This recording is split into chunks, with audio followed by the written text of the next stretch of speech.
विधि व्यवहार चालू बा कि कौन राजा पोखरा खनाले के कराना ओले हो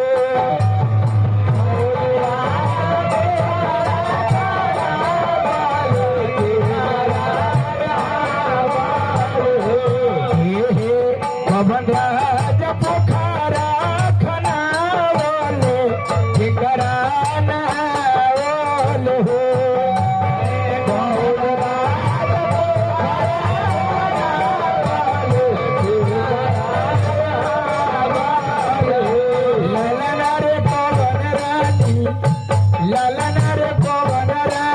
लगन गीतिया गावली लगन जगावली हो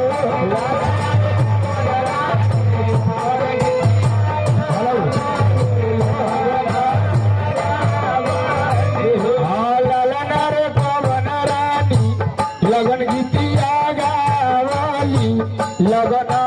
जगावली हो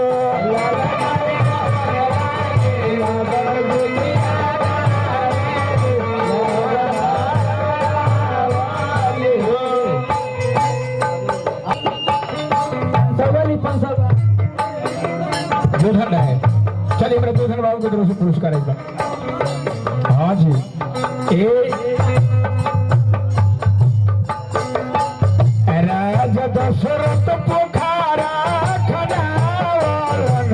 बेटा के नावलन हो राज दशरथ पोखरा